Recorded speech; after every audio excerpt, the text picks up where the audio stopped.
I recently saw a question in the community about where to choose your recordings folder. Should it be on your Mac or should it be on an external hard drive? And I brought my buddy Doc along to help me answer this question. And next on the mic is no, you're better at that ad-libbing stuff.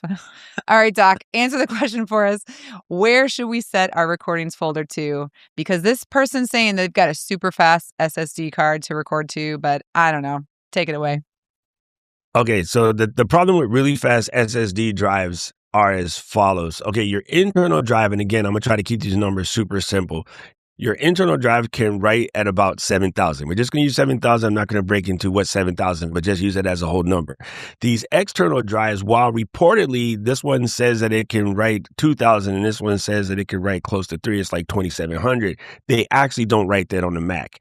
Those numbers are reported for based off of something called USB 3.2 2x2, and the Mac doesn't support that. However, even if you're using a Thunderbolt drive, you might get high numbers into, say, the high 2,700s, close to 3,000, but that's not the same as the 7,000, which makes the internal drive more than twice as fast. So when you hear the recommendations of like, yes, you can buy a baseline Mac Mini and you get it with 256 gigs, yes, you can go and get 8, 9, 10, 12. I have almost 100 terabyte external drive because of its array. You're not going to use that to write video live when you're recording with Ecamm.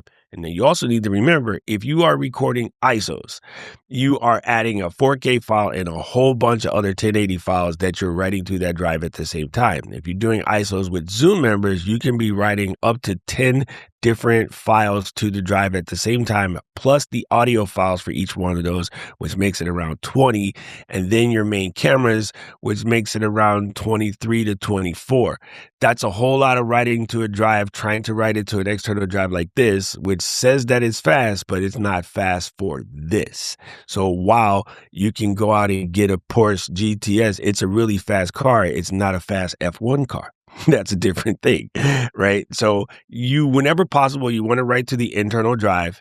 And when you're thinking about speccing out your Mac, I always say get as much memory you can and as much internal hard drive as you can without making yourself crazy. Now, I never pretty much go past 2 terabytes because I make it a habit of when I'm finished recordings, I pick those recordings up and move it. I want to give you a quick example of a 4K stream yesterday on the flow with just myself and Katie and no other participants, no Zoom participants, nothing. I am generating almost 30 gigs file just for a 1-hour podcast. Wow. So you're saying that we should be intentional about, one, setting our recordings to be on our computer itself, like on your Mac, but then we should also probably pay attention to like exporting those massive files outside of the computer on a regular basis so that we don't get Yeah, so I use a program called Hazel, which I have set up to basically once a week pick up all those files and move them to that, almost 100 terabytes worth of that. It's currently about 96 gigs. It sits in the back room over there and it's on the network. And so it just picks those files up and it moves them automatically, whenever it's ready. Now, you don't need a NAS that big, even something like an 8 terabyte or 16 terabyte external drive, including the slow ones that you can buy from Best Buy for roughly $200 or $300. You could have that attached and then have it pick up those files once a week and move it, And actually, I would say if you do have a big, large external drive that you use for slow storage, whenever possible, unconnect it. Because one thing a lot of people don't realize is the slowest hard drive plugged into your computer, the rest of them tend to slow down to that. Leaving slow drives attached to your computer also can slow down some speeds.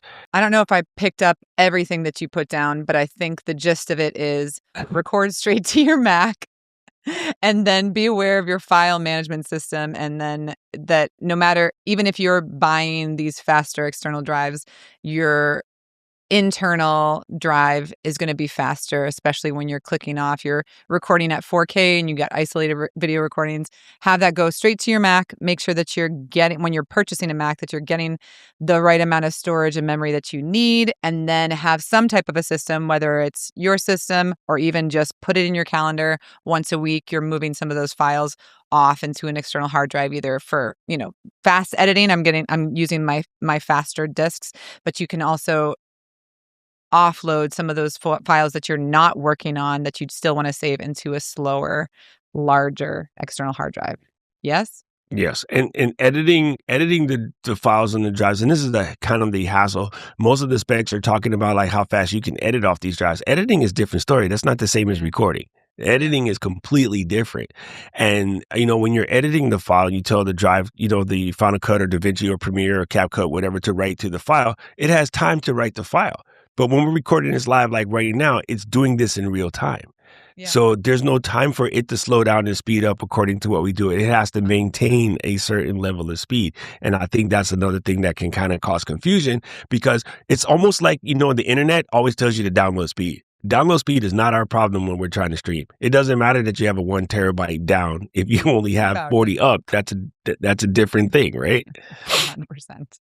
100%. All right. Well, thank you for this. I think it's super useful to share out in the community because it's a question that comes up over and over again. Also, real quick while we're here, do you recommend people, if they want to use Ecamm, buying a MacBook Air? Absolutely not. We're always going to get, hey, but I use it and it I works. All know. right, cool.